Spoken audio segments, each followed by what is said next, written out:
Une jolie fille essayait de fuir les autres. Elle a failli être rattrapée. Elle aurait dû courir plus vite. Mais à cause de sa maladresse, elle a accidentellement trébuché sur l'écorce d'un arbre et est tombée directement sur le sol. La suite des événements était évidente. On l'entendit immédiatement et on courut après elle. Elle a immédiatement été entendue et a couru après elle. « Ici! Saisissez-la! Nous ne pouvons pas la laisser s'échapper à nouveau !» cria le meneur. Il semblait que cette fois-ci, la jeune fille ne pourrait vraiment pas s'échapper. Mais, à sa grande surprise, un son étrange se glissa à proximité. Un autre homme apparut à l'horizon. « Absolument! Tu n'oses pas lever le petit doigt sur les gens !» dit-il pour défendre la jeune fille. « Osez! Tu as décidé de faire de l'obstruction dans la famille de Ludwig? Tu en as assez de vivre ?» Les guerriers qui cherchèrent le protagoniste de cette histoire demandèrent en réponse. « Hein? Je me demandais qui vous étiez, et c'est la grande famille Ludwig, » dit le type avec un rictus avant de tirer avec son arme sur l'un des membres de cette famille. Le chef de gang des Ludwig s'envola immédiatement au sol sous l'effet du coup violent. « Retourne auprès de ton maître et dis-lui que la fille a été sauvée par le jeune maître, » déclara le jeune homme. Il ne restait plus aux guerriers qu'à faire effectivement ce qu'il disait. « Nous vous laisserons partir aujourd'hui, mais nous verrons bien qui est le plus fort, » dirent les chevaliers avant de partir. Une fois ces gredins partis, la jeune fille décida de remercier son sauveur. « Merci beaucoup de m'avoir aidé, monsieur. Je devrais vous récompenser pour m'avoir sauvé la vie, » dit la jolie fille. Mais le gars lui a pris la main pour l'emmener derrière lui. « Remettons les remerciements à plus tard. Il est plus important de me suivre maintenant, » déclara le gentleman qui l'avait sauvé. La jeune fille décida alors de se demander où ils allaient. « Bien sûr, il faut qu'on s'éloigne. Bon, ça fait longtemps qu'on court. On croit qu'on s'est échappé. On peut faire une pause, » dit le gars qui avait déjà sorti son déjeuner. Il commença à prendre une bouchée, mais remarqua la jeune fille discrète assise tranquillement à côté de lui. Il décida alors de partager son repas. « Voilà pour toi.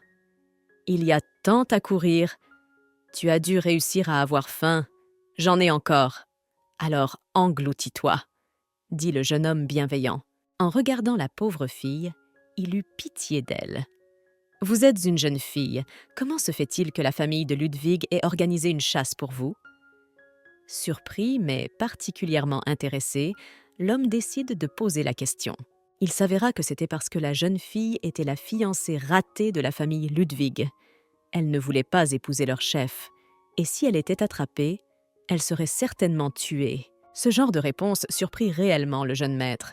« Mariée ? Je n'ai pas entendu dire que la famille Ludwig allait rencontrer la mariée.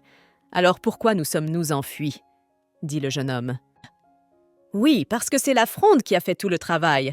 Tout ce que je sais faire, c'est me tortiller, » dit soudain le garçon. « Je suis un mauvais élève de la capitale. Si ces grands guerriers nous retrouvent, nous ne pourrons pas nous échapper, » ajouta le jeune homme avant que la jeune fille n'éclate de rire. C'est alors que le jeune homme décida de se présenter. Il s'appelle Charlie. Et la jeune fille, le personnage principal de cette histoire, s'appelle Cindy. Tout de suite après, Charlie a décidé de demander à la jeune fille où elle se rendait. « Mon infirmière m'a dit que mes parents vivaient dans certaines régions. Je veux les retrouver. » Cindy avoue. C'était une bonne nouvelle, car le garçon a décidé de s'y rendre avec elle. À ce moment-là, chez Nanny, on apprend que le jeune homme a de nouveau quitté la maison. « Envoyez des hommes! Ratissez la région! Et n'oubliez pas, ne le touchez pas !» ordonna M. Han d'un ton bourru. Les gars qui avançaient avaient déjà un peu faim, car ils avaient fait un long voyage. « Il y a un petit snack devant nous. Vous avez déjà mangé depuis longtemps? Je propose qu'on mange un morceau et qu'on se mette en route, » suggère Charlie. Quelques minutes plus tard, les garçons étaient déjà à l'intérieur du café. « Asseyez-vous. Vous pouvez enfin vous détendre, » dit Charlie. La réaction de la jeune fille montrait clairement que c'était la première fois qu'elle entrait dans un tel établissement. Cindy commença immédiatement à regarder autour d'elle dès qu'ils furent arrivés. « Attendez, l'excitation sera toujours là. Ici, nous arrivons dans l'autre quartier, c'est beaucoup plus fréquenté là-bas, » dit Charlie en appelant un serviteur pour qu'il passe commande. « Que puis-je vous servir, messieurs ?» demanda gentiment le serveur de l'établissement.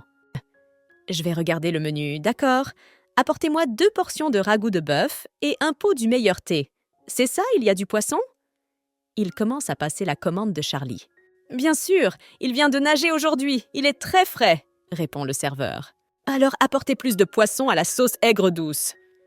Charlie décide de commander. Pendant que la commande était préparée, Charlie continuait à dialoguer avec Cindy. Comme c'était la première fois que la jeune fille venait dans cet endroit, il essaya de lui expliquer qu'elle devait patienter un peu avant que tout ne soit apporté. « Tu as faim, Cindy ? Patientez un peu, tout sera apporté tout de suite, » promet l'homme. La jeune fille, elle, était plus surprise qu'il ait commencé à l'appeler par son nom. Il ne s'était jamais adressé à elle de cette façon auparavant. « Désolée, Cindy, ce n'est pas poli, mais la famille de Ludwig est la plus riche de tout le Sud. Et tu étais censée être la femme du chef. Alors pourquoi t'es-tu enfuie ?» Soudain, un homme curieux pose une question. La jeune fille dut expliquer que c'était parce qu'elle ne voulait pas vivre dans la peur, ni mourir. Cette réponse a beaucoup surpris l'homme. « Vous n'avez pas fait d'erreur ? Je n'ai jamais entendu parler de la famille de Ludwig qui tue des femmes, » répond Charlie. La protagoniste se rendit compte qu'elle devait raconter toute l'histoire de sa vie. « J'ai été élevée dans la famille de Ludwig depuis que je suis bébé. L'infirmière m'a dit qu'elle m'avait trouvée au bord de la rivière. La famille Ludwig m'a tenue à l'écart. Me plaçant dans une maison avec des domestiques, je n'ai jamais été dans la maison principale et je n'ai certainement jamais vu le chef. Mais j'avais un professeur de peinture, de calligraphie et d'échecs, une gouvernante et une infirmière qui me traitaient comme une future Madame Ludwig. Quand j'ai eu 17 ans, l'infirmière m'a tout dit.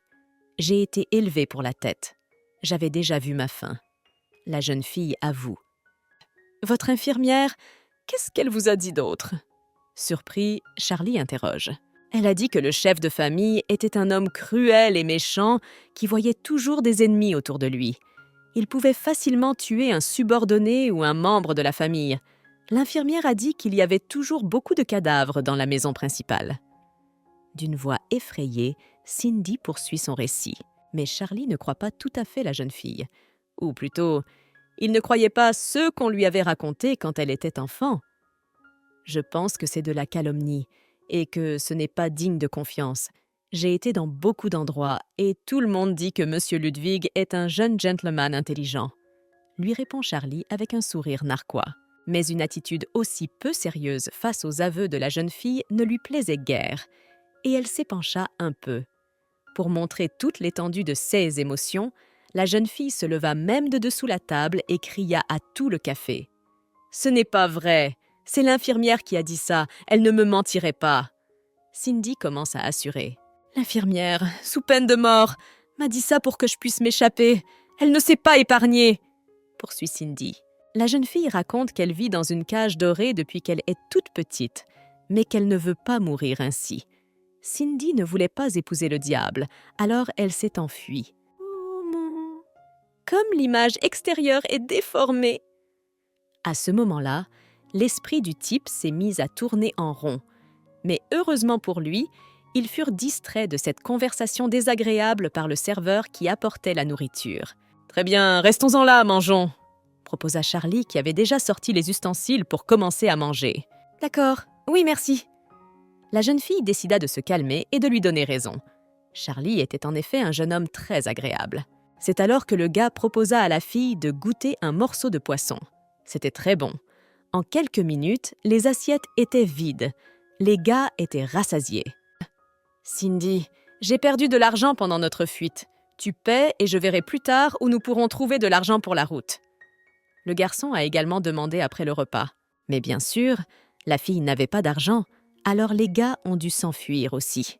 « Retenez-les! Ne les laissez pas s'enfuir! Mangez chez moi sans payer! Arrêtez tout de suite! » Tout au long de la rue, les employés des cafés les attrapaient. Mais comme il y avait beaucoup de monde dans les rues du quartier, les garçons ont pu s'échapper. Alors qu'ils étaient bien visibles, où sont-ils allés? Ils ont tout fouillé. Ils ont osé déjeuner gratuitement. Ne les ratez pas, ordonne le serveur. À ce moment-là, les garçons sont assis tranquillement dans l'endroit isolé où ils ont décidé de se cacher. Ce n'est qu'après quelques minutes que le piétinement des détectives s'est enfin calmé. Les garçons ont pu sortir de là. « Pourquoi nous ont-ils poursuivis si soudainement ?» demanda l'héroïne principale, surprise. « Probablement parce qu'on a mangé et qu'on n'a pas payé, lui répondit Charlie. La réaction de la jeune fille montrait clairement qu'elle était complètement obtuse et qu'elle ne comprenait pas à quoi servait l'argent. « Tu ne comprends vraiment pas ce qu'est l'argent ?» Charlie continue de rire.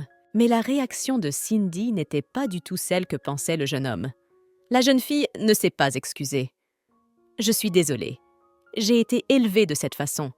Je ne comprends pas du tout le monde qui m'entoure. J'imagine que ça doit être un vrai obstacle, hein ?» C'est ce qu'a pensé Cindy à haute voix. Bien sûr, Charlie a essayé de la réconforter, ne laissant pas la jeune fille penser qu'elle était différente dans le mauvais sens du terme. « Non, non, ne te mets pas dans tous tes états. Eh bien, puisque c'est le CAS, je t'apprendrai tout ce que tu as besoin de savoir pendant que nous voyagerons. » Il décide de proposer une autre option à Charlie. Pour commencer, ce que le serviteur nous a demandé, c'est de l'argent. C'est un moyen de paiement. Nous avons mangé et nous devons payer pour la nourriture qui nous a été servie. Le garçon commence sa leçon sur ce sujet. Il se passe la même chose à l'auberge. Il en va de même lorsque nous payons une voiture. Il poursuit son explication. Charlie réussit à lui faire comprendre qu'il n'avait pas d'argent et que c'était pour cela que c'était si difficile ici. C'est alors que la jeune fille décida de lui demander pourquoi le type n'avait pas ramené l'argent chez lui. « Je l'ai dépensé quand je me suis enfuie de chez moi. Tout ça à cause des gens dirigés par mon frère. J'ai perdu tout mon argent, » pensa Charlie à ce moment-là. La jeune fille déclara alors qu'il risquait de mourir de faim sur la route pour cette raison. Mais il était trop tôt pour s'inquiéter. « Ne vous dépêchez pas, ne vous dépêchez pas. Il y a une grande ville devant nous. Allons-y et voyons. » Le type essaie de la calmer. C'est ainsi que cela s'est passé. Les gars sont allés dans la ville la plus froide. Cindy a tout de suite remarqué qu'il y avait beaucoup de monde. Bien sûr que c'est le CAS. C'est la plus grande ville du coin, après tout. Beaucoup d'étrangers se sont installés ici ces dernières années pour faire du commerce. Allons-y, allons jeter un coup d'œil, suggéra le gars. Au bout de 3 heures, les garçons commencent à avoir faim. Comme ils n'avaient plus de force, ils s'assirent pour se reposer un peu. Les marchands n'ont droit qu'à 3 pièces par mois pour leur travail. On ne sait pas quand on pourra économiser pour voyager. C'est trop! Dans ma famille, les serviteurs ne reçoivent qu'1 pièce par mois. Nous devons être plus indulgents. Tout le monde pourrait avoir des ennuis.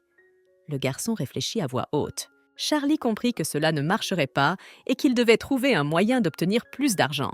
Mais à ce moment-là, alors que le garçon réfléchissait activement à l'endroit où il pourrait trouver un emploi, d'autres personnes s'approchèrent de la fille. Cindy, tout en écoutant son amie, a fabriqué un lapin avec des feuilles d'herbe, par ennui. Les invités ont été intéressés par ce lapin et ont décidé de l'acheter à la fille. La jeune fille reçut donc facilement des pièces de monnaie. « C'est ça l'argent ?» À l'improviste, après quelques minutes, un ami s'est approché de lui. « Ma tante me l'a donné pour mon lapin d'herbe !» explique Cindy. C'est alors que Charlie se rend compte que la fille en face de lui est un génie. Ils avaient trouvé un moyen rapide de gagner de l'argent. Maintenant, ils ont vraiment décidé de se lancer dans les affaires. « Ne passez pas à côté! Lapin d'herbe! 1 pour seulement 2 pièces, 3 pour seulement 5! Dépêchez-vous! Fille, achète-toi un lapin! » Les garçons se sont mis à crier tout au long de la rue pour attirer l'attention des autres. Et en effet, des foules de gens ont commencé à s'approcher d'eux pour acheter un lapin souvenir et toutes les pièces de monnaie que Charlie donnait à sa connaissance. « Cindy, garde-les pour toi! Continuons! On en gagnera d'autres et on ira s'acheter à manger !» suggère le jeune homme. De cette façon, les garçons ont rassemblé beaucoup d'acheteurs pour leurs marchandises. C'était difficile, mais à la fin, ils ont tout vendu et ont gagné de l'argent. « Cindy, combien avons-nous gagné aujourd'hui ?» C'est alors que le jeune homme décide de le savoir et voit une petite quantité de pièces dans les mains de la jeune fille. Mais même ce genre de travail est excellent. C'est mieux que rien, après tout. « Génial! En 3 jours, nous pourrons réunir la totalité de l'argent nécessaire à la construction de la route, » se réjouit Charlie. « De toute façon, les lapins sont vendus, on peut se promener en ville. Prenons la route. » L'homme décida également de leur suggérer de se reposer. Pendant que les garçons se promènent en ville, Cindy s'intéresse à un hochet, un tambour. Les filles n'avaient pas de tels jouets quand elles étaient petites. C'est pourquoi ce produit a attiré son attention. « Depuis mon enfance, Ma nourrice et mon maître m'ont dit que les filles ne devaient pas perdre leur temps, qu'elles devaient maîtriser la peinture, la calligraphie et les échecs pour devenir une épouse digne de leur mari, explique Cindy. Bien sûr, de telles expressions n'ont pas beaucoup plu à Charlie. Pfft. Une bande de conservateurs, mon frère aîné, est exactement comme ça. C'est vraiment ennuyeux. Je crois qu'il y a quelque chose qui se prépare, allons voir. C'est alors que Charlie décide de le suggérer. Les garçons passent devant le pavillon des vêtements. L'attention de Cindy se porte immédiatement sur les belles tenues. C'est ainsi que la jeune fille a dépensé presque tout l'argent. Plus tard, les garçons sont venus à l'hôtel pour louer une chambre. C'est alors que la jeune fille a appris que la chambre coûtait 10 pièces. Mais le gars décida de demander à la fille, juste au CAS ou si elle était sûre qu'il leur restait autant d'argent. « Oui, j'en suis absolument sûre. Je viens d'acheter un hochet, un tambour et un dessert avec des pommes au caramel sur un bâton, et aussi un sac à main, du fard à joues et un pinceau. » Cindy confirme qu'ils sont à court d'argent. Les garçons ont tout de même essayé de négocier avec l'employé, mais cela n'a pas fonctionné. Ils ont été mis à la porte. Charlie dit alors à la fille de ne pas s'énerver. « Ne vous mettez pas le doigt dans l'œil. Le maître a dit qu'il y avait un temple au sud. C'est là que nous irons, » proposa l'homme. « Mais avant qu'il ne fasse nuit, allons encore nous promener. Allons-y. Et demain, quand nous aurons gagné assez d'argent, nous irons à l'auberge. » Le garçon propose une autre solution. En le regardant, Cindy était contente de l'avoir rencontré. « Charlie, c'est un homme tellement optimiste et gentil. J'aimerais que mon fiancé soit aussi doux et gentil. Oh, il faut que j'arrête de penser à ce genre de choses. » La jeune fille essaya brusquement de se calmer. Enfin, les garçons arrivèrent au temple dont ils avaient besoin. Le moins que l'on puisse dire, c'est qu'il n'était pas très beau. Mais il n'y avait rien à changer. C'est alors qu'ils décidèrent d'allumer un feu pour se réchauffer. « Au fait, Cindy, j'ai un cadeau pour toi. » Charlie ne s'attendait pas à ce qu'il le fasse. Il a acheté une robe dans ce pavillon. Il l'a achetée pendant que la fille faisait ses courses. C'est alors qu'il lui a remis le cadeau pour qu'elle l'essaie. La robe allait très bien à Cindy. Elle lui allait si bien que Charlie se sentait mal à l'aise en regardant la silhouette de la jeune fille. Cependant, ils continuèrent à discuter au coin du feu lorsque Cindy remit sa robe. « Cette tenue est trop belle. Je la porterai quand je rencontrerai ma famille, » pensa la protagoniste. Charlie fut surpris de cette réponse. La jeune fille confirmait qu'il valait mieux vivre avec sa belle famille que d'être libre et indépendante. « Je veux vivre avec mon père et ma mère et ne jamais être séparée d'eux, » dit la jeune fille, et le jeune homme se demanda si la famille en valait vraiment la peine. « En fait, je ne suis pas sûre que mes parents m'accepteraient. Mais comme j'ai fui la famille de Ludwig, je n'ai nulle part où aller, n'est-ce pas ?» dit Cindy. Et elle remarqua que Charlie se refermait brusquement. Il s'est avéré qu'il s'était endormi de fatigue. 3 jours plus tard, les gars ont à nouveau gagné de l'argent. Ils sont sortis avec un sac entier de pièces de monnaie, ce qui devrait suffire à les mettre sur la bonne voie. « Cindy, attends-moi ici, ne va nulle part, je vais aller acheter de la nourriture pour la route. » Le garçon demanda lui aussi et alla chez sa tante acheter 8 inkali. Alors que Charlie revenait sur ses pas, il eut l'étrange impression que quelqu'un le suivait. Dommage. J'avais oublié que cette ville était sous l'influence de la famille Ludwig. Apparemment, les serviteurs de mon frère m'ont suivi tous ces jours pendant que je faisais mes préparatifs, pense l'homme. « Madame, écoutez ceci. À en juger par votre physique, vous pourriez étudier les arts martiaux. Voulez-vous acheter ce livre de technique? Achetez-en un et recevez-en 5 en cadeau. » À ce moment-là, une fille discutait avec le marchand. Mais Charlie se précipita vers elle et lui dit de s'enfuir d'ici au plus vite. Les garçons se cachèrent dans un coin, ce qui leur permit de voir les guerriers qui les cherchaient. « Mist! Rapportez tout au chef immédiatement! Je vais rassembler des hommes et fouiller la ville! Ils n'ont pas pu s'enfuir bien loin! » Les détectives discutaient entre eux. « Nous avons été trouvés par le peuple du peuple. Nous ne pouvons pas aller directement voir le cocher. Les hommes de la famille Ludwig doivent certainement surveiller de près toutes les voitures. Je pense que nous avons été repérés alors que nous faisions du commerce au marché. La famille Ludwig est un partenaire commercial important de cette ville. » L'homme raconta. « C'est maintenant aux garçons de réfléchir à la suite de leur plan. Il n'y a pas d'urgence. Comme toute la ville est remplie d'hommes de Ludwig à notre recherche, nous ne pourrons pas partir pendant la journée. Nous devrons nous enfuir pendant la nuit, dit Charlie. Il y a toujours une solution à tous les problèmes. Déguisons-nous pour ne pas attirer l'attention, pensa également le garçon. À ce moment-là, la fille se dit que tout est de sa faute. Après tout, c'est à cause d'elle que le garçon doit aussi s'enfuir. Que peut-on attendre d'autre d'un grand frère ? Il a dû prévoir que je me rendrais dans cette ville, alors il a ordonné à ses hommes de nous attendre ici à l'avance, pensa Cindy. Je veux juste prendre le chemin de l'aventure. Laisse-moi partir, mon frère! Cindy plaida cette nuit-là. À ce moment-là, la porte de la ville était gardée par l'un des serviteurs. Il remarqua la silhouette de 2 personnes dans l'obscurité. « Hé, là, derrière!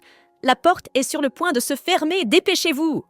ordonna le serviteur. Mais immédiatement, les garçons furent arrêtés.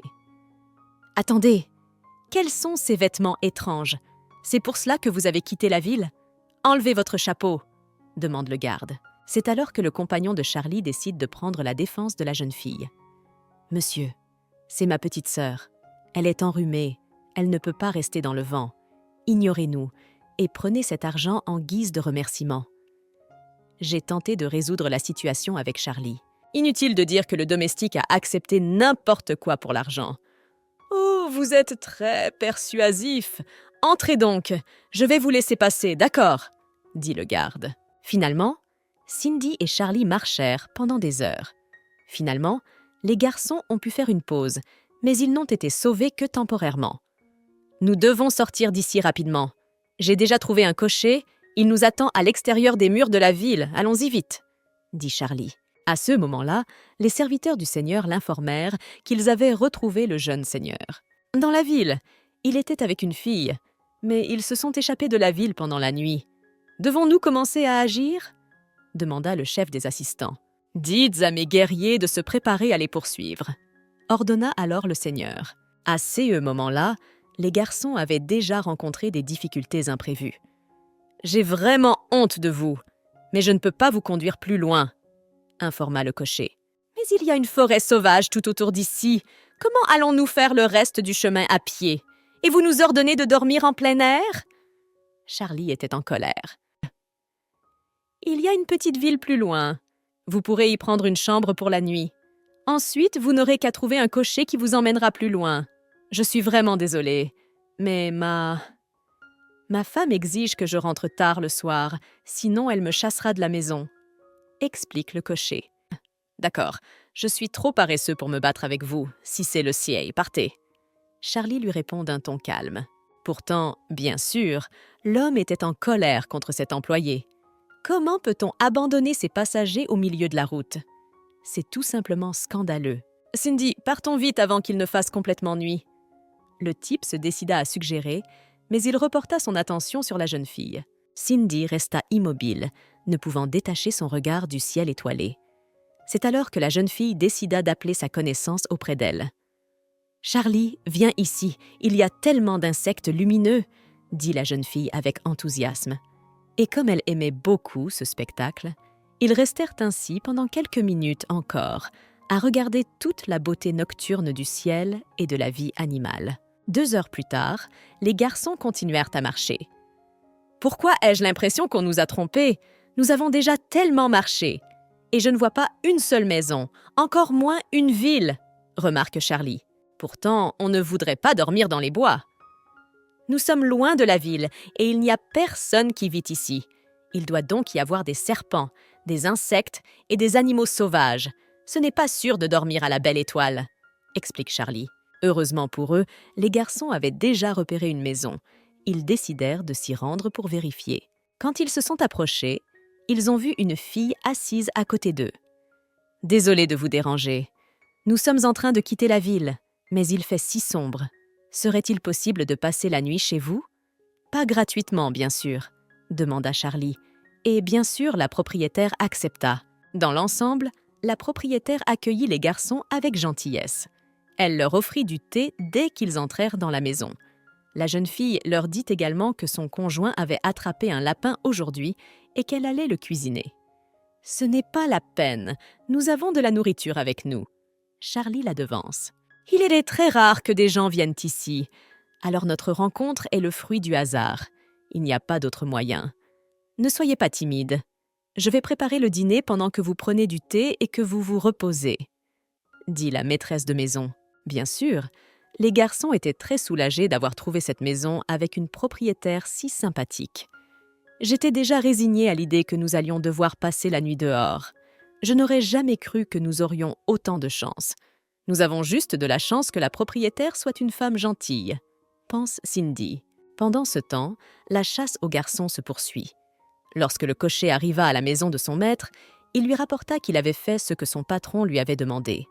Il avait laissé ces deux-là dans les bois au sud. « C'est bien, voici ta récompense. » Le seigneur le félicita et lui tendit une bourse de pièces. « Eh bien, si c'est le chaos, je m'en vais.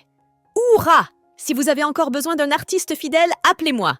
J'accepterai n'importe quel travail. » Le garçon continua d'applaudir. Même après avoir dit au revoir au seigneur, le garçon ne pouvait pas continuer à cacher sa joie. « Hé hé! Qui aurait cru qu'un si bon travail viendrait à ma rencontre? J'en ai assez pour 6 mois de beuverie. » se réjouit le cocher. Mais sa joie était prématurée. Le gentilhomme se mit derrière lui pour que le cocher puisse le servir une dernière fois. Le seigneur avait déjà commencé à dégainer son épée. Le seigneur a ordonné que tout témoin supplémentaire meure. « Peux-tu t'en charger ?» indiqua le jeune homme. Il sort alors hardiment sa lame tranchante pour en finir avec ce jeune homme. À ce moment-là, Cindy et Charlie sont sortis sur le perron de la maison. Ils ont remarqué un changement de temps.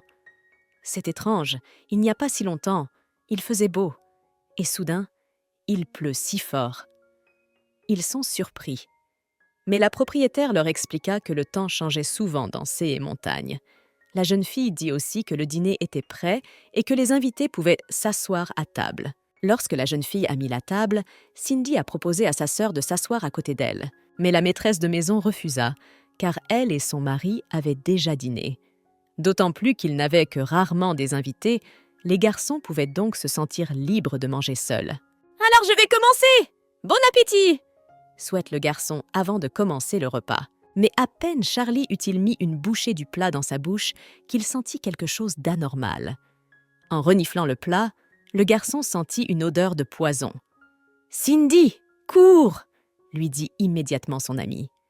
La jeune fille n'a même pas eu le temps de réaliser ce qui s'était passé. Ce plat est empoisonné avec un poison mortel. Il suffit d'une goutte de ce poison pour qu'une personne meure instantanément. Il a une odeur plutôt désagréable, c'est pourquoi les empoisonneurs ont l'habitude de le masquer avec des assaisonnements. Mais si l'on mélange l'odeur du poison à celle de l'assaisonnement, on obtient une odeur différente, inhabituelle. Et c'est exactement l'odeur de la nourriture. Dans la précipitation, Charlie lui explique. « Ces jeunes sont vraiment suspects. Fuyons avant qu'ils ne s'en aperçoivent. » Charlie proposa et attrapa la main de la jeune fille pour qu'ils puissent s'enfuir ensemble. Mais il semble qu'il soit trop tard. La propriétaire avait remarqué leurs intentions. Le jeune homme est inhabituellement érudit. Aussitôt, la jeune fille dit à haute voix. « Eh bien, puisque nous avons été exposés, nous allons devoir jouer les durs. Et tu es plutôt jolie. Pourquoi je ne te vendrai pas ?» dit la maîtresse en tirant son épée pour redresser la jeune fille. « C'est nous qui allons prendre vos vies, » dit la propriétaire avec inquiétude. La femme a visé la pauvre fille sans défense, mais Charlie a pu la bloquer avec son dos. Du coup, c'est l'épaule du gars qui a reçu le premier coup de couteau. « Cindy, je vais essayer de les arrêter, toi tu cours, » demanda Charlie. « Je ne pars pas, je ne veux pas te laisser ici et m'enfuir seule. Comment je peux faire ça ?» dit clairement Cindy. « Imbécile, ne t'inquiète pas, » dit Charlie et avec sa force, il força la lame à sortir de sous son épaule. « Depuis que je t'ai sauvée, il est devenu nécessaire d'utiliser tout mon pouvoir pour t'éviter des ennuis, » déclara Charlie en un instant. L'épouse de la jeune fille déclara alors qu'aucun des deux garçons ne sortirait vivant d'ici aujourd'hui. Bien sûr, c'était une déclaration forte, car l'homme n'avait aucune idée de la force de Charlie. Cela dit, la force de cet homme était vraiment immense. 6 compétences en matière de bal étaient sans aucun doute supérieures à celles de Charlie. Charlie comprit qu'il ne pourrait vaincre cet homme qu'en utilisant des tactiques. C'est alors que la femme décida de redresser la jeune fille. « N'aie pas peur, Ma dague est rapide, tu ne sentiras pas la douleur, déclara-t-elle en commençant à aiguiser son couteau. Les choses s'annonçaient aussi mal que possible. Charlie essaya de protéger la jeune fille. Il attrapa même la lame de la balle à main nue pour qu'elle ne blesse pas Cindy. « C'est vraiment la mort sous les pivoines. Tu agiras même comme un fantôme. Tu es sur le point de mourir, mais tu veux quand même être un héros et sauver la jolie fille. C'est magnifique, » déclara la femme en regardant le courage du garçon. C'est alors qu'elle demanda à son mari de s'occuper de la fille, tandis qu'elle s'occuperait elle-même de cet idiot pour l'instant. À son grand regret, il y avait une autre dague dans la manche gauche de la jeune fille, Charlie étant complètement désarmée. Elle planta son arme en plein dans l'épaule de Charlie. « Merde! Si ça ne marche pas rapidement, je ne vais certainement pas tenir longtemps, » se dit Charlie. Cindy essayait de soutenir son amie autant que possible, lui disant de ne pas se surmener. C'était amusant d'observer les combattants expérimentés de l'extérieur. « Mon Dieu, tu es si près du but! N'aie pas peur, sœurette! Je suis sur le point de vous envoyer tous les deux directement en enfer !» déclare la femme. Cindy est alors saisie par les mains rigides de l'homme. « Abomination! Tu ne comprends même pas ce qu'est la mort! Hé hé, ça ne sert à rien de mettre quelque chose dans des têtes qui devront être coupées un jour ou l'autre. » Les guerriers continuèrent à se moquer. Puis le type dit à l'homme que l'arme que la propriétaire et le maître de maison tripotaient était empoisonnée. Elle a été empoisonnée avec votre propre poison, les garçons. Quelle ironie, n'est-ce pas? Vous devriez vous-même savoir à quel point ce poison est puissant. Un seul mouvement inutile, et il se répandra sur tout votre corps. Si vous ne vous empressez pas de le faire sortir, vous êtes fichu, répondit Charlie avec un sourire en coin. C'était un bon coup de cheval pour se sauver. Bien sûr, l'homme était en colère contre Charlie, mais la jeune fille essaya d'arrêter sa colère. « Nous devons d'abord te soigner. Ils ne peuvent pas courir bien loin de toute façon. Le docteur doit donner quelque part à proximité. Et au CIAS où on les rattrapera et on les tuera dès que tu seras remis sur pied. » La femme expliqua. Dès que les combattants sont partis, Cindy n'a pas pu contenir ses émotions et a pleuré. C'était vraiment effrayant. Ce couteau était plus long que celui que l'oncle Lan utilisait pour abattre les cochons dans la cuisine, avoue Cindy. Dans un élan d'émotion, la jeune fille s'est même précipitée pour serrer le garçon dans ses bras. Elle pensait vraiment qu'ils allaient mourir, n'est-ce pas? Charlie tente tout de même de calmer son amie. « Petite idiote, je t'ai dit de t'enfuir. C'est mon devoir de te protéger du mieux que je peux, » tenta d'expliquer l'homme. Et en regardant la main de Charlie, Cindy sut qu'il fallait vite partir d'ici. Même si c'était un vrai poison, la dissolution dans la nourriture l'a rendu plus faible. Une fois qu'ils l'auront éliminé de son organisme, nous aurons des problèmes, dit Charlie. Quand ces deux-là ont été distraits par toi, j'ai étalé le poison sur l'arme. Il a probablement pénétré dans mon sang par la blessure, mais pas beaucoup. Je ne risque pas de dormir à cause de ça, mais maintenant, je dois espérer pour toi seul, ajouta le garçon. Après quoi, Charlie se blottit gentiment dans les bras de Cindy. Il était vraiment épuisé. Un sifflement profond se fit entendre. Lorsque Charlie ouvrit les yeux, il se trouva dans une grotte. Il regarda immédiatement autour de lui pour trouver Cindy. Il avait vraiment peur que la fille ait déjà été attrapée, mais c'est alors qu'elle s'est approchée d'elle. « Ne bougez pas! Les blessures ne sont pas encore guéries. Laisse-moi voir !» demande Cindy. C'est alors que Charlie a décidé de lui demander comment ils étaient arrivés ici. Il s'est avéré que Charlie s'était évanoui hier. La fille a dû le traîner pendant longtemps, mais elle a fini par trouver cette grotte. Le type ne voulait pas venir, et il n'y avait que des arbres autour. Et il n'y avait aucun espoir de trouver un médecin. Et à cause du poison, son bras a commencé à devenir noir. J'avais peur que tu ne survives pas à l'empoisonnement. Alors, dès que je t'ai allongé, j'ai couru chercher des herbes médicinales qui sont censées aider en CS d'empoisonnement par des poisons. Mais je ne savais pas si elles aideraient. Le protagoniste avoua. Charlie lui-même était surpris que la jeune fille puisse comprendre les herbes. Je les ai étudiées en classe, mais j'ai passé toute mon enfance dans l'annexe du château de Ludwig. Un jour, après les cours, un garçon a escaladé le mur jusqu'à moi. Il s'est littéralement effondré devant moi. La jeune fille commence à raconter. Il m'a dit qu'il s'ennuyait terriblement. Alors il a joué avec moi et m'a aussi raconté des tas de choses intéressantes sur le monde en dehors du palais. Avant de partir, il m'a donné un livre contenant des herbes médicinales. La jeune fille poursuit son récit. Plus tard, quand je m'ennuyais, je le lisais. Et au bout d'un moment, j'ai mémorisé presque tout le contenu du livre.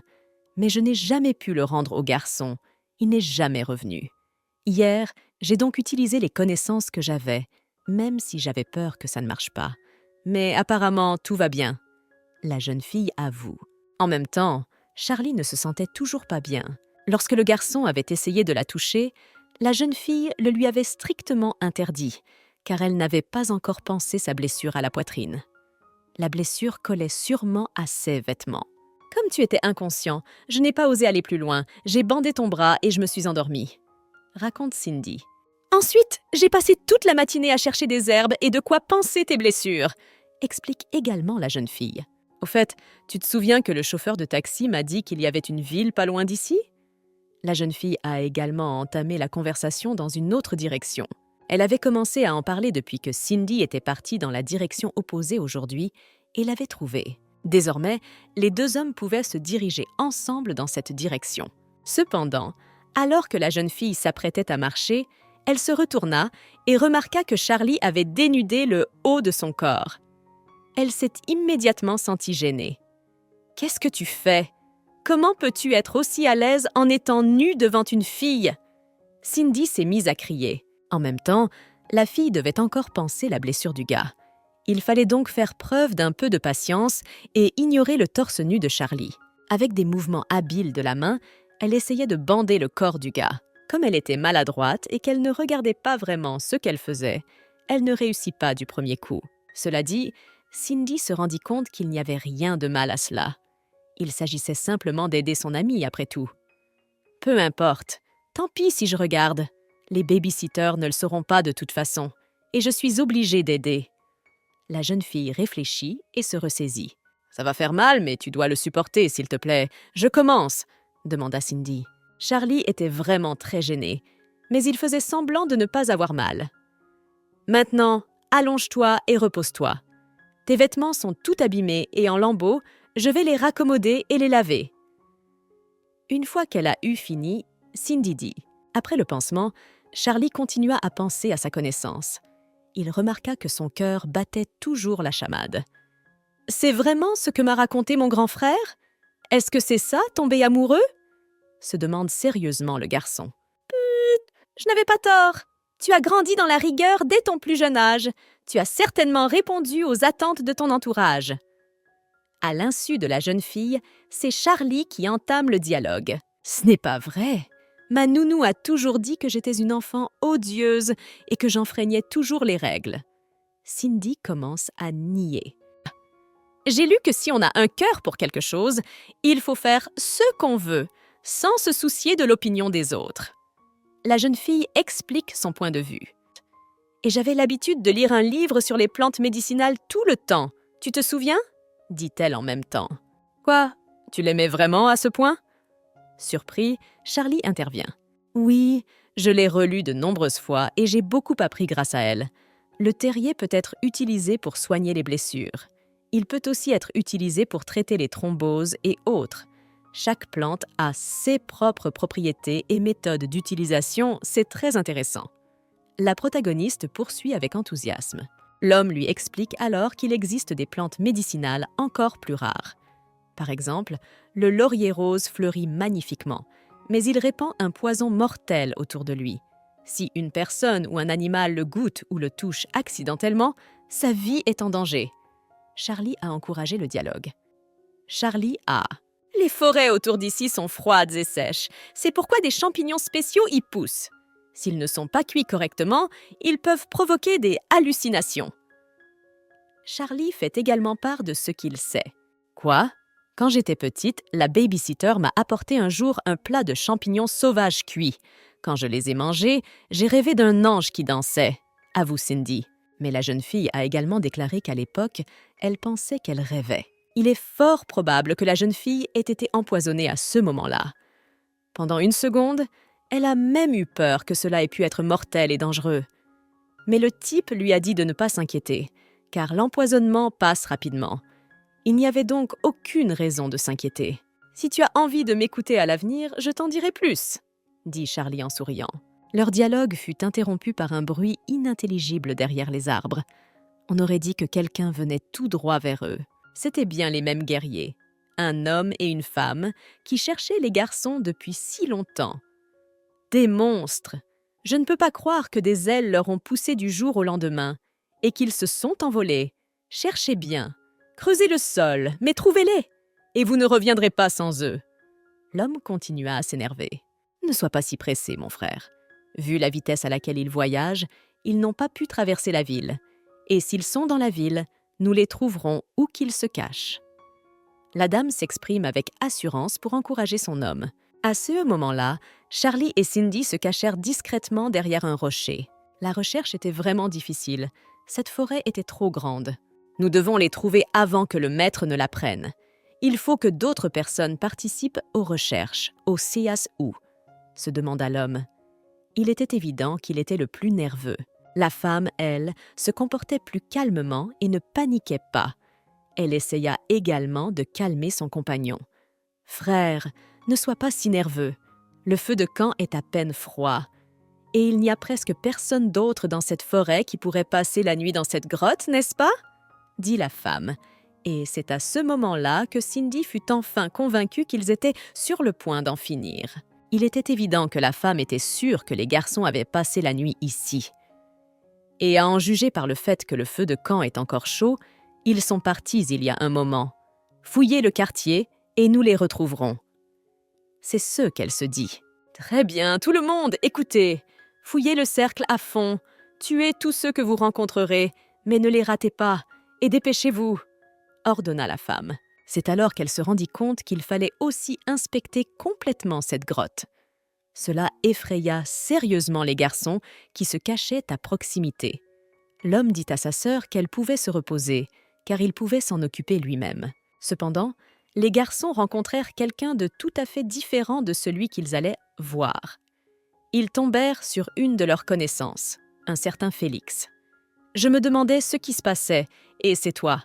Pourquoi n'es-tu pas encore à leur poursuite? Tu te reposes ici, à l'ombre ?» Le garçon s'étonne, ce qui met l'homme en colère. « Toi, ne dis pas de bêtises, Félix. Nous avons déjà retrouvé leurs traces et envoyé des hommes à leur poursuite. Donne-nous 3 heures et nous les retrouverons. » L'homme se met à supplier. « Oh! Hier, vous avez déjà manqué 2 hommes faibles. Aujourd'hui, vous n'avez aucune chance de les trouver. Que pensera le maître quand il l'apprendra ?» Félix commença à l'exhorter. « Arrête d'inventer des choses. Hier, c'était une urgence. » Déjà, la femme était intervenue dans la conversation. « Le maître m'a envoyé pour vous surveiller. Et toi, même s'ils se sont échappés, ne va pas les chercher. » Avec un sourire en coin, Félix répondit. « Je suis triste de devoir faire ce rapport. » Le type ajouta d'un ton sarcastique. Avec ça, il a encore plus énervé les guerriers. « Oubliez ça. Je les ai repérés lorsqu'ils ont descendu la montagne et sont entrés dans le village. Vous feriez mieux de vous dépêcher, sinon je le dirai aussi au maître. » Félix reprit alors d'un ton calme. « Merci mon frère, tu es si gentil, nous allons nous dépêcher de les poursuivre. J'ai dû dire à la femme avant qu'ils ne partent. » Une fois tous ces méchants partis, Charlie et Cindy purent enfin respirer à plein poumon. S'ils n'étaient pas partis, j'aurais suffoqué. Et le cercle est probablement en train d'être passé au peigne fin par leurs hommes. Si nous ne changeons pas de vêtements, nous serons facilement repérés. L'homme comprend. C'est alors que Cindy l'interrompt. La jeune fille déclare que la voix du type lui est familière. Elle avoue avoir vu Félix hier soir. « Nous nous sommes rencontrés hier soir quand je t'ai entraîné dans la grotte, à la recherche d'herbes médicinales. » La jeune fille expliqua. « C'est là que nous nous sommes croisés, lui et moi. Il m'a montré le chemin pour descendre de la montagne. » Le gars lui a dit qu'il y avait des paysans qui vivaient au pied de la montagne et qu'on pouvait leur acheter des bandages. Il a également donné à la jeune fille de l'argent pour acheter des bandages et des médicaments. « Mais d'après ce que j'ai entendu, il ne devrait pas être du côté de ces gens-là ?» Surpris, le jeune homme l'interroge. « En fait, je ne peux pas affirmer que c'était bien lui. Il était assis dans un arbre à l'ombre à ce moment-là, donc je ne l'ai pas bien vu. C'est juste que la voix ressemblait beaucoup à celle d'aujourd'hui. Peut-être que je l'ai vraiment confondue. » se demande le protagoniste. Ah! Quoi qu'il en soit, nous devons partir rapidement. Une fois qu'ils auront parcouru la forêt, ils se dirigeront probablement vers la ville. Et là, il n'y aura définitivement plus d'échappatoire pour nous, déclara Charlie, et les garçons commencèrent à faire leurs bagages. Quelques heures plus tard, ils étaient dans la ville au pied de la montagne. Malheureusement, les guerriers s'y trouvaient déjà. « Cindy, n'aie pas peur. Suis-moi. Tu n'as rien à craindre. Tu es en sécurité avec moi. » Charlie s'apprêtait à dire, mais dès qu'il se retourna, la jeune fille avait déjà trouvé un autre coin caché pour suivre les détectives. Dans ce coin, elle avait une vue parfaite sur les méchants et pouvait entendre ceux dont ils parlaient. « Nous avons cherché partout. Ils sont introuvables. Vous et vous, continuez à regarder par là. » Les membres du personnel bavardent. « Et n'oubliez pas celui-là, continuez à avancer. Et cherchez par là. » Ils ont continué à réprimander le chef d'entre eux. Malgré tout, les gars ont pu s'échapper grâce à l'aide de la maîtresse. « Ouf, j'ai failli mourir de peur. Finalement, on a réussi à s'enfuir. C'est super, vous êtes en sécurité maintenant. » se réjouit la jeune fille, puis les gars la remercièrent. « Ce n'est pas moi qu'il faut remercier. C'est mon mari qui vous a repéré et qui m'a demandé de vous aider. » répond la dame. Puis elle fait remarquer que, dès l'aube, les portraits des garçons sont accrochés dans toute la ville. « Mon mari est sorti tôt de la maison et vous a vu courir dans la ruelle.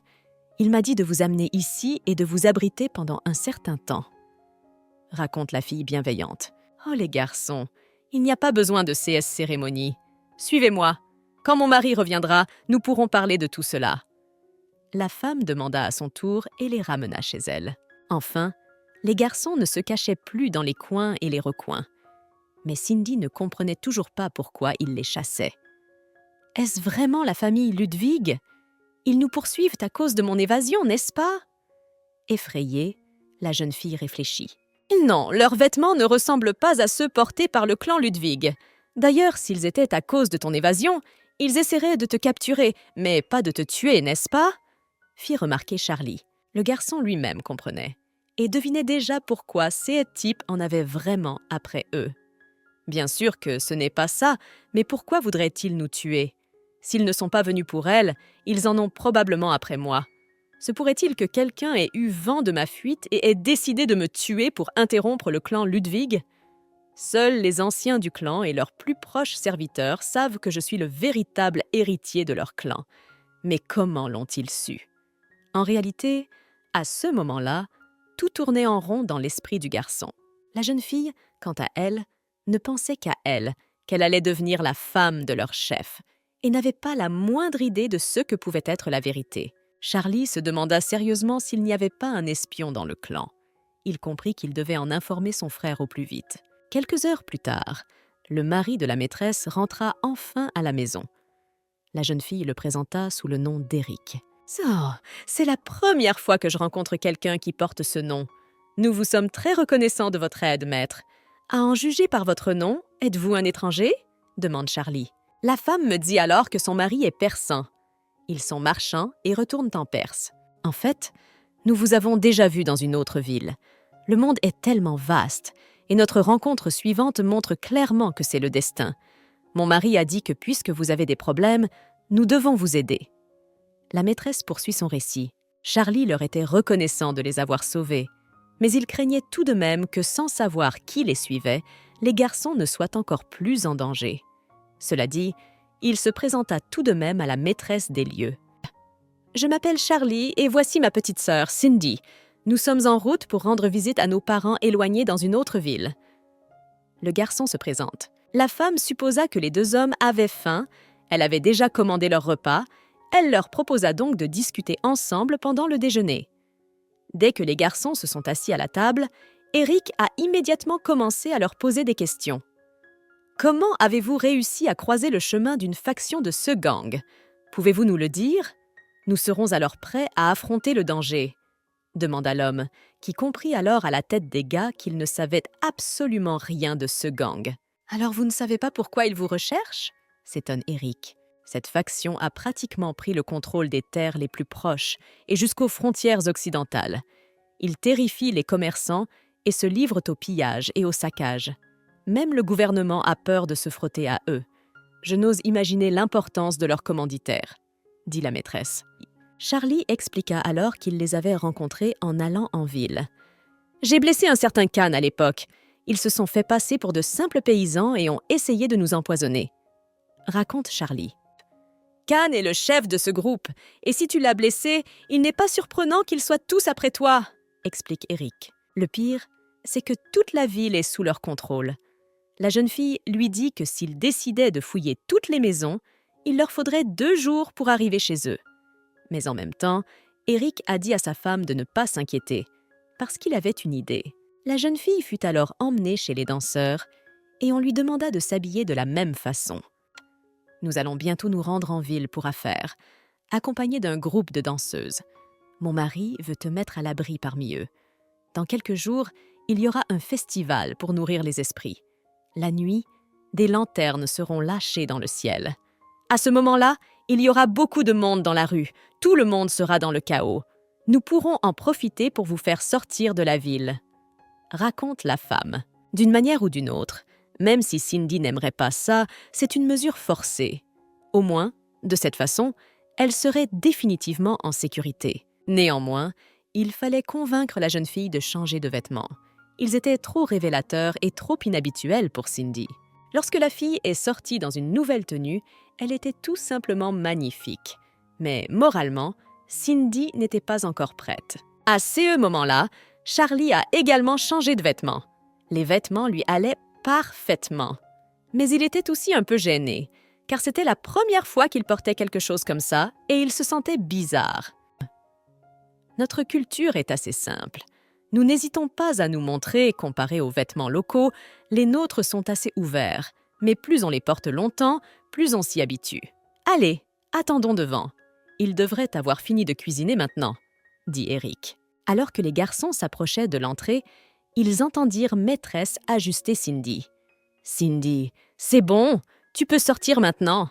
Et c'est bon pour la tenue, elle n'est pas révélatrice. Tu es très belle dedans, ne te cache pas. » La maîtresse l'a encouragée. L'embarras de la jeune fille ne peut être décrit avec des mots. Mais son amie lui assure que cette tenue lui va très bien et qu'elle devra de toute façon se montrer à d'autres personnes dans cette tenue. La jeune fille a même dû tirer la fille pudique par la main pour la montrer à d'autres personnes. Mais la tenue plaisait vraiment à Eric et à Charlie. Le maître de maison décida toutefois de ne pas porter son attention sur l'apparence de la jeune fille, car il voyait déjà à quel point elle était gênée. « J'ai envoyé mes serviteurs en reconnaissance.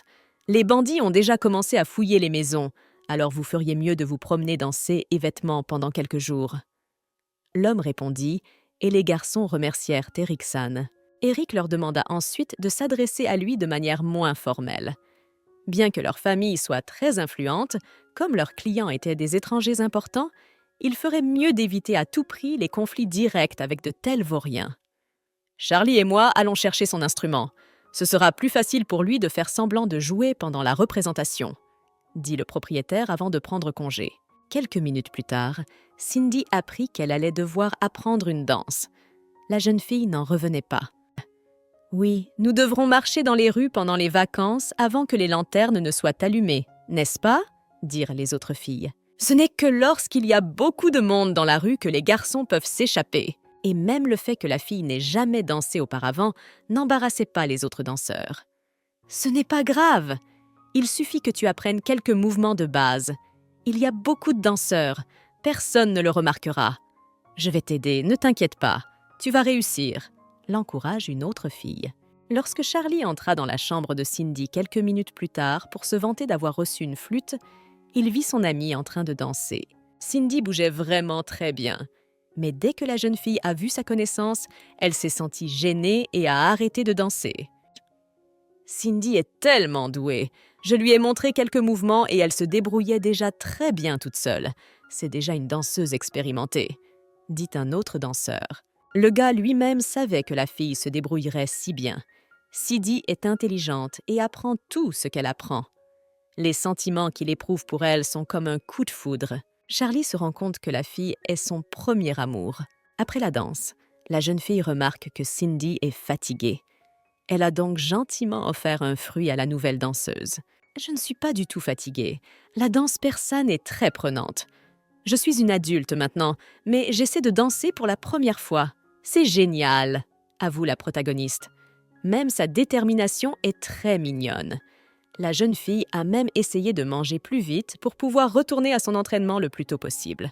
Une fois qu'on se sera sorti de ce pétrin, je devrais absolument lui avouer. Après quoi, on ira chez mon frère pour discuter de notre mariage. Charlie commença à réfléchir sérieusement. Mais en l'espace d'une seconde, le garçon réalisa un point très important. « Un mariage? Mais c'est moi qu'elle ne voulait pas épouser, non? Je ne sais pas quand je vais me marier, mais si j'épouse Cindy, elle sera parfaite pour moi, » se dit Charlie. Mais le garçon se souvint aussi que c'était le mariage que la fille avait fui à l'origine, et que si elle découvrait que Charlie était l'héritier de la famille, il n'en sortirait rien de bon. Le garçon se souvint des paroles de la jeune fille concernant le caractère du chef de famille selon elle. Le chef de famille, Ludwig, est très cruel. On dit qu'il mesure 2 mètres et pèse 300 kilos. C'est un véritable monstre qui tue sans sourciller. Il est très colérique et bat souvent ses femmes et ses enfants. La jeune fille l'a assuré une fois alors qu'il se cachait dans une grotte. Mais le plus effrayant, c'est qu'il mange de la viande humaine et boive son sang. C'est ce que m'ont dit les babysitters, lui assure Cindy. Charlie ne savait même pas comment expliquer à la jeune fille qu'il s'agissait d'un malentendu. Cela allait être très difficile. Mais de toute façon, le groupe de bandits passait avant tout. Charlie devait envoyer à son frère un rapport sur les espions le plus vite possible. Et ensuite, le gars s'occuperait de lui. Et puis, Charlie pensa à essayer de trouver un bon moment pour s'expliquer avec Cindy. Mais à ce moment-là, la dame fut informée qu'il y avait des problèmes. Les hommes des bandits étaient déjà à la porte, et le gentleman était en réunion avec une personne importante. Il fallait trouver une solution au plus vite. La femme n'avait même pas réalisé qu'ils atteindraient leur maison si tôt. « Je vais me changer rapidement et essayer de les retenir. Cindy, Charlie, allez d'abord à la maison avec l'aide, puis venez voir tout le monde, » conseilla la maîtresse de maison. Lorsque la femme rencontra le maître, il lui demanda de rassembler tous les serviteurs. Le garçon montra le portrait de Charlie et demanda si la femme avait vu l'homme. Bien sûr, la jeune fille a dû faire semblant de ne pas le connaître et jouer les idiotes pour gagner du temps. « Oh, est-ce l'une de ces publicités qui s'affichent partout dans la ville? Monsieur, puis-je savoir quelle atrocité ces criminels ont commise ?» La jeune fille décide de demander. Mais l'assistant du gang l'informe alors qu'il ne peut pas lui en parler et lui demande si elle a vu ces types. « Non, non, si nous les avions vus, nous vous aurions prévenu immédiatement. » La jeune fille répondit d'un ton calme, en continuant de sourire au commandant. Les assistants du gang avaient déjà tout fouillé, mais il n'y avait personne à l'intérieur. C'est alors que l'un d'entre eux se dit que ça ne marcherait pas comme ça.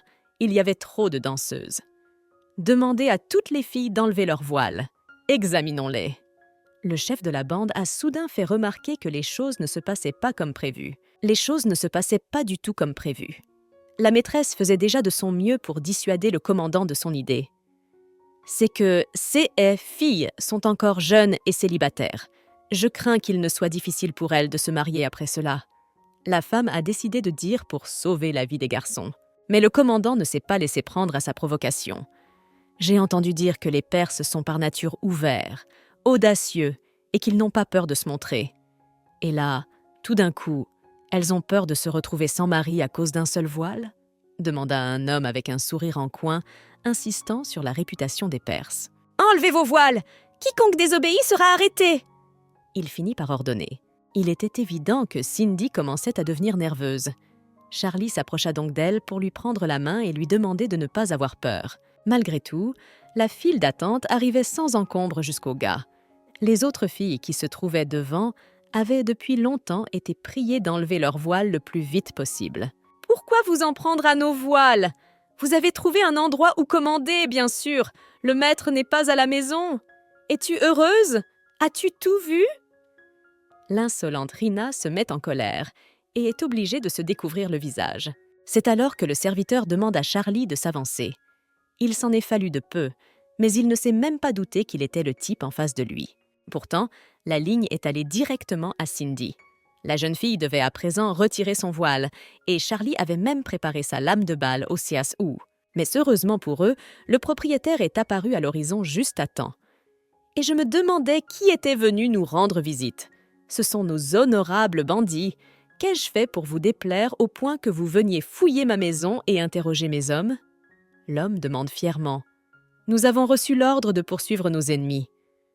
Nous avons reçu l'ordre de poursuivre nos ennemis. Si par notre action nous vous avons offensé, ayez pitié, monsieur Eric, demanda le chef des bandits. C'est un honneur d'accepter vos excuses. Cependant, elles ne sont pas nécessaires. Si vous avez tant besoin de mettre cet endroit sens dessus dessous, je ne vous en empêcherai pas. Nous n'avons ici que des danseurs et des musiciens perses, dont le spectacle sera offert à Lord Ludwig. Si vous souhaitez que cela parvienne à ses oreilles, vous serez également responsable des conséquences. Eric s'enhardit. Quel merveilleux cadeau! Quel manque de respect de notre part! L'assistant du gang lui répond alors. Il y a eu un malentendu. Nous sommes désolés de vous avoir dérangé, ne faites pas attention à nous. Notre maître, Han, a entendu parler de vos prouesses au combat et en écriture. Vous pouvez nous rendre visite à tout moment. C'est alors que l'assistant dut s'excuser. Après quoi, les garçons partirent. Encore une fois, ces cérémonies. Apparemment, le gang a lancé absolument tous ses hommes d'hommes à la recherche des terres depuis la périphérie de la ville jusqu'à notre capitale. Maître Perse a fait remarquer. Apparemment, ils veulent absolument vous retrouver. Vous ne devez pas vous attarder dans cette ville plus longtemps. Nous devons partir d'ici quelques jours. Lorsque j'ai parlé du Seigneur, ils se sont visiblement crispés. Il est peu probable qu'ils reviennent ici. Mais cela ne nous mettra pas à l'abri des soupçons, explique Eric. L'homme a également souligné qu'il devait se préparer sérieusement à tout problème. Puisque nous ne pourrons pas quitter votre résidence pendant ces 2 jours, pourriez-vous trouver ces plantes médicinales ici ? J'aimerais me préparer à tout problème qui pourrait nous attendre après notre fuite. Charlie demanda et tendit une feuille avec le nom des plantes. « Oh, ce sera facile. Lianes persistantes, anchars vénéneux, Eritam. Elles contiennent toutes du poison, n'est-ce pas ?» demanda Eric. « C'est vrai. Mais ne vous inquiétez pas. Je n'ai pas l'intention de faire du mal à qui que ce soit. C'est juste que j'ai une fascination pour les poisons et les médicaments depuis ma plus tendre enfance. C'était un simple passe-temps. Mais maintenant, dans notre situation, j'aimerais avoir quelques herbes vénéneuses sur moi, pour des raisons de sécurité, explique Charlie. Laisse-moi faire. J'espère que tu pourras t'habituer à notre culture au cours de ces quelques jours. Plus tu te fondras dans la masse, plus il sera difficile de t'identifier, répond Eric. Le soir tombe déjà. La femme de chambre va vous conduire à vos chambres où vous pourrez vous reposer en paix. J'ai dû fuir le gouvernement à cause de ce qui s'est passé. Alors pour ne pas éveiller trop de soupçons, je dois y retourner. Si vous avez besoin de quoi que ce soit, dites-le à la femme de chambre. Nous ferons de notre mieux pour vous aider. Eric a également ajouté. Merci. Alors nous allons discuter de notre plan d'action pour la suite, décident les garçons. De retour dans leur chambre, Cindy avoua à son amie qu'elle avait vraiment peur car elles étaient presque à découvert. « N'aie pas peur. Je suis là, » dit Charlie en lui caressant la tête. La jeune fille se dit que plus tôt, au moment le plus tendu, il lui avait pris la main et lui avait dit la même chose. Malgré tout, elle se sentait mal à l'aise et elle éloigna sa main de son visage. Dans le temps qui nous est imparti, je vais préparer du poison pour l'autodéfense. J'ai d'autres armes cachées lubrifiées avec du poison. Ainsi, s'ils nous attaquent à nouveau, nous aurons une chance de nous sauver. Asseyez-vous, n'ayez pas peur. Même s'il se passe quelque chose, je vous protégerai, répéta Charlie. Non, Charlie, si mon inexpérience te met mal à l'aise, tu ferais mieux de m'apprendre à préparer ces poisons aussi. Je ne peux pas compter sur toi pour toujours. Soudain, la jeune fille dit « Au moins, je dois apprendre à me défendre. » La dame décida également de déclarer à haute voix. « D'ailleurs, j'ai envie d'étudier moi-même les propriétés inhabituelles des plantes. Je joindrai l'utile à l'agréable. Et là, vous ne me trouverez plus stupide, » ajoute la jeune fille en riant. À ce moment-là, une de ces danseuses, Rina, s'approche de la maîtresse. « Je dis qu'il faut les chasser le plus vite possible. Et si on nous découvre, nous aurons de gros ennuis.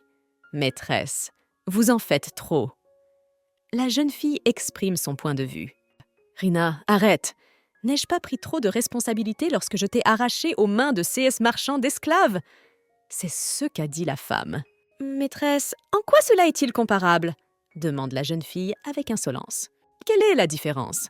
Si nous ne t'avions pas acheté, nous aurions pu dépenser cet argent pour 2 ânes supplémentaires, répondit aussi grossièrement sa maîtresse.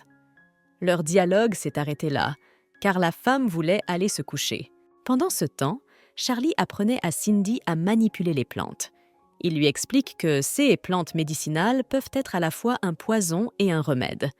Par exemple, le lit est une baie très pointue et toxique.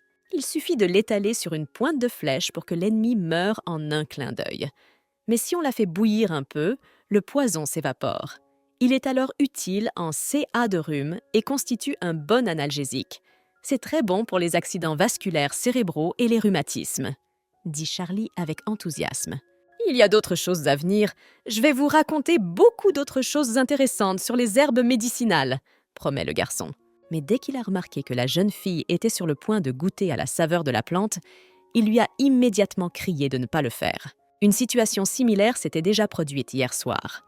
La jeune fille avait appris qu'en mâchant un peu les fleurettes, la plante devrait atténuer la douleur. Cependant, en grande quantité, l'herbe pouvait être utilisée pour fabriquer un somnifère insipide. Surprise, Cindy décida d'essayer, mais comme prévu, rien de bon ne se produisit. « Nous avons eu de la chance que vous ne vous soyez évanoui que brièvement. Mais la plante d'aujourd'hui est vraiment toxique. Si tu en mets ne serait-ce qu'un peu dans ta bouche, tu peux t'empoisonner. Alors n'y pensez même pas, » explique Charlie. Finalement, après quelques heures, les garçons ont rassemblé tout ce qu'ils avaient prévu. Fabriquer des poisons ne s'est pas avéré si facile. Nous n'avons pas que des poisons ici, après tout. Nous avons aussi préparé des antidotes et des médicaments. Mais il vaut mieux ne les utiliser qu'en CA d'absolue nécessité, explique le type. Rina leur apporta ensuite de la nourriture.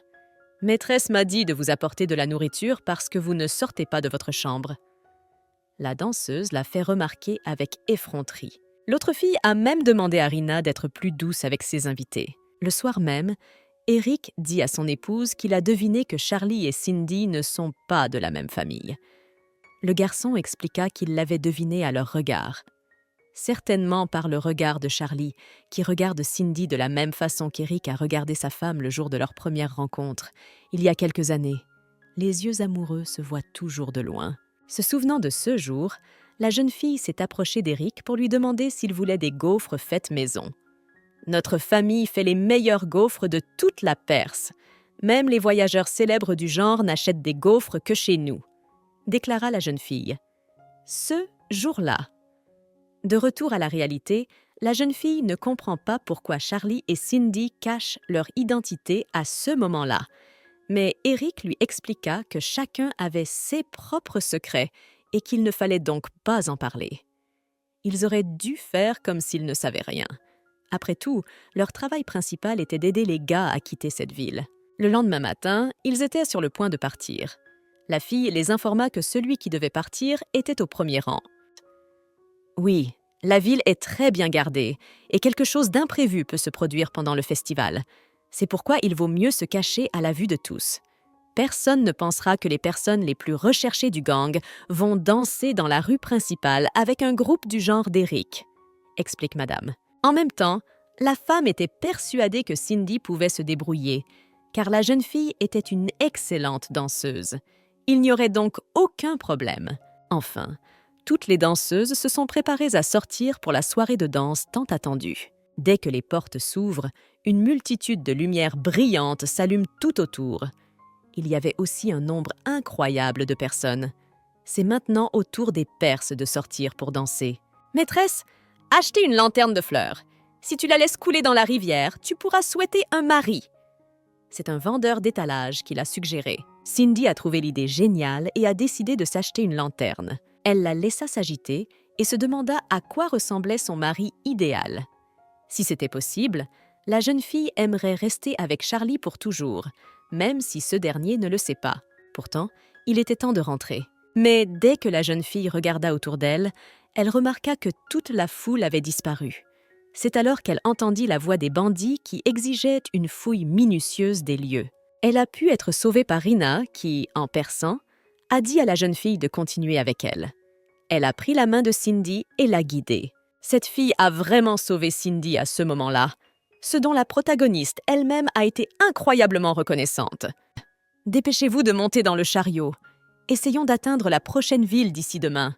C'est ce qu'a pensé la compagne d'Eric. Dès que les garçons se sont assis à l'intérieur, Cindy s'est endormie. La jeune fille était si fatiguée qu'elle posa même sa tête sur l'épaule de Charlie. Lorsque les garçons arrivèrent dans l'autre ville, ils purent enfin se changer. Les vêtements leur allaient parfaitement. Charlie était reconnaissant de la générosité d'Eric. « Bon, assez de politesse. Même si nous avons dépassé la limite de la ville, il est trop tôt pour savoir si nous avons enfin échappé au gang. Alors juste au Sias où vous feriez mieux de vous changer, » informe Eric. C'est alors qu'ils furent rejoints par les merveilleuses dames qui s'étaient également changées. Le nouveau look de Cindy était vraiment charmant.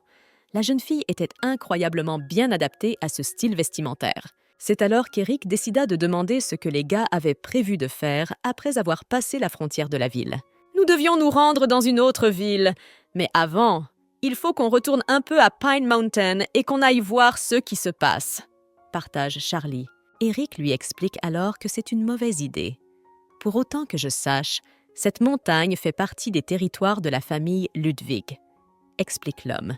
Lorsque sa femme a appris que c'était effectivement le CAS, elle a également informé les garçons qu'ils devaient être extrêmement prudents. Après tout, cette région a des liens très étroits avec la faction de Han, mais Eric a demandé à sa femme de ne pas dire de bêtises. Il ne s'agissait que de rumeurs locales, même si la femme elle-même était certaine que c'était tout à fait vrai. Comment cela peut-il être un simple ragot? Lorsque CS monstres ont dévalisé la caravane marchande, ils ont clairement crié que si CS gens voulaient se venger, ils n'avaient qu'à aller voir Ludwig, dit la femme, et Charlie, qui était assis à côté d'elle, n'a même pas réalisé comment tout cela s'articulait. Bon, Eric a dit aux gars qu'ils devaient être prudents de toute façon. Il ne fallait pas baisser la garde. Dans quelques heures, leur chemin allait se séparer. Charlie et Cindy devaient poursuivre leur chemin chacun de leur côté. Dès qu'ils se sont dit au revoir, Cindy a décidé d'exprimer son admiration pour les personnes merveilleuses qu'ils avaient rencontrées. Même si elle avait eu assez peur pendant 16 jours, elle s'était aussi bien amusée. Cindy n'a même pas envie de partir. C'était au moins un peu de couleur dans les dernières semaines de sa vie. Rien dans le monde n'est éternel. Si le destin décide de nous réunir à nouveau, il le fera. Charlie lui répondit tristement.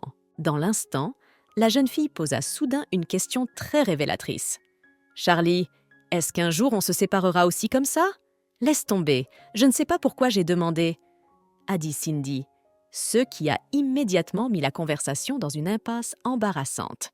Les deux hommes ont fait comme si de rien n'était et ont continué leur route. À ce moment-là, le monsieur fut informé par ses assistants qu'ils avaient trouvé le pendentif du jeune homme dans l'un des monts de piété de la ville. Votre humble serviteur a déjà interrogé le propriétaire du mont de piété. Il a dit que le jeune seigneur avait pris de l'argent pour une telle chose et qu'il l'avait probablement utilisé pour s'acheter de nouveaux vêtements, explique le serviteur. Une fois que le jeune homme s'est rendu compte qu'il était suivi, nous n'avons pas pu le retrouver. Votre humble serviteur a déjà envoyé des hommes à sa recherche. Et d'ajouter, le jeune homme a alors demandé à ce que l'on élargisse la zone de recherche. Il y a de fortes chances que l'homme se soit déjà éloigné. Le Seigneur a également demandé à ce que d'autres avis de recherche soient placés le long de la route. La tâche principale consistait à mener Charlie au garçon, même s'il fallait le faire par la force. Lorsque les deux hommes sont entrés dans un café pour manger, ils ont entendu d'autres personnes parler des dernières nouvelles concernant le gang. « Vous avez entendu ça ? Ces derniers temps, il n'est pas prudent d'emprunter les routes commerciales. Ces maudits cannes volent tout à droite et à gauche. Tout le monde est terrifié. » Ils ont commencé à délibérer. Ces clans sont patronnés par Ludwig. Et leur chef, mon Dieu, même le gouvernement lui obéit. Ni la classe supérieure ni les marchands n'osent s'opposer à lui, mais il ne fait que se déchaîner en silence. Ils ont commis tant de crimes, et le karma est une chose dangereuse. Un jour, toute leur race sera récompensée. Les gens parlaient. En écoutant tout cela, Charlie ne se doutait pas à quel point il était terrible aux yeux des autres. le clan de Ludwig, où il avait vécu pendant plus de 10 ans, 6 serviteurs et aides apparemment gentils, ce qu'ils étaient vraiment lui était totalement inconnu. Après une collation, il était temps de partir. Plus ils resteraient dans cette ville, plus il serait facile pour les membres du gang de les retrouver. Il fallait donc partir. À ce moment-là, le gang s'apprête à poursuivre le chariot qu'il a rencontré en chemin. Heureusement, Charlie et Cindy ont réussi à se cacher. « Je le savais, ils nous ont déjà trouvés », réalise le garçon. « Mais comment as-tu réalisé que nous étions suivis ? Erikson n'a pas vérifié qu'il y avait bien un soulèvement ?» demanda la jeune fille, surprise. Le gang de Han a envoyé ses hommes partout. En théorie, il est assez étrange qu'ils n'aient pas mis leur nez dans cette ville pendant un long moment. Et ça ne peut être que 2 choses.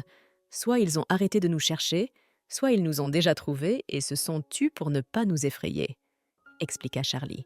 Il fallait sortir d'ici pour se mettre à l'abri. Les garçons décident de s'arrêter sous les tropiques. Et quelque part par ici, nous pourrions aller directement à Pine Mountain. Ce n'est pas un chemin facile, mais c'est le plus court. Et c'est plus sûr ici que d'emprunter le sentier principal, raconte Charlie. La jeune fille lui demanda alors comment il connaissait le chemin. Le garçon ne pouvait pas lui dire qu'il l'avait appris quand il était petit et qu'il s'enfuyait de chez lui. Alors il a inventé sa propre théorie. « Ah, quand j'étais plus jeune, j'ai suivi une fois une caravane commerciale. Nous prenions souvent des raccourcis, » raconte Charlie. Lorsqu'ils atteignirent la rivière la plus proche, le garçon leur proposa de faire une pause ici. Comme ils étaient déjà fatigués, ils décidèrent de prendre une petite collation. « Patience encore un peu, nous sommes déjà allés assez loin. Si nous continuons comme ça, nous serons bientôt sortis de la forêt, » dit Charlie pour rassurer la jeune fille. Mais elle lui assure qu'elle va bien et qu'elle n'est pas fatiguée. Pourtant, dès que les garçons s'arrêtèrent, ils entendirent les pas de quelqu'un.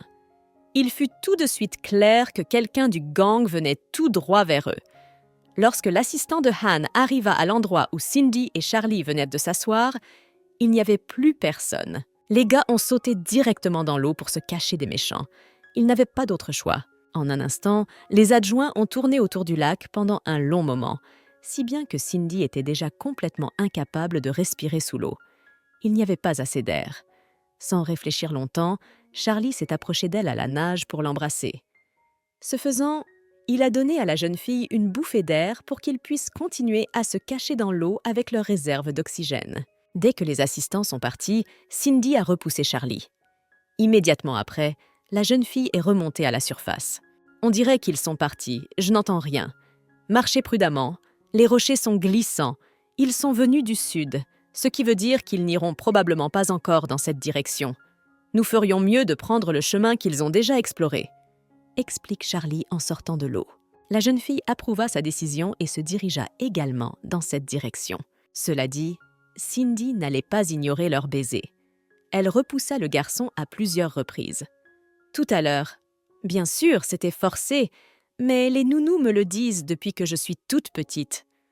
La jeune fille commence à se sentir gênée. Elle n'a jamais terminé la réflexion qu'elle avait entamée, mais le garçon a compris de quoi elle parlait.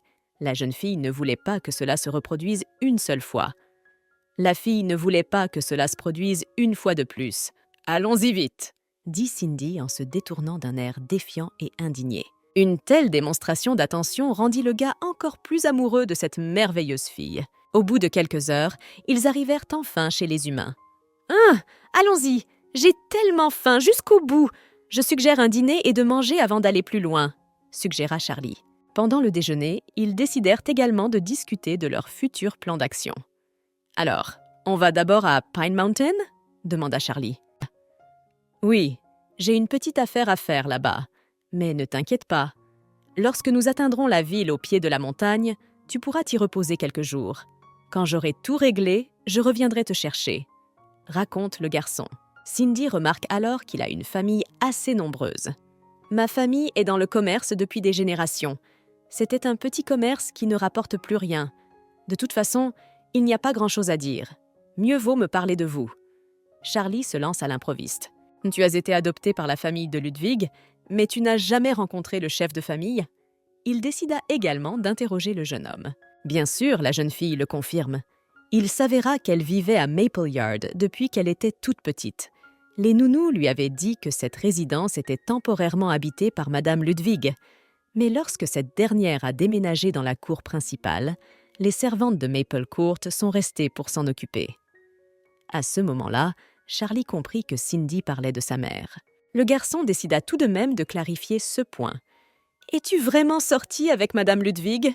se demanda-t-il. « Mais j'ai entendu les nounous dire qu'elle m'avait amenée à la maison des Ludwig. » Le protagoniste a ajouté, sans s'y attendre, qu'elle m'avait amenée chez les Ludwig.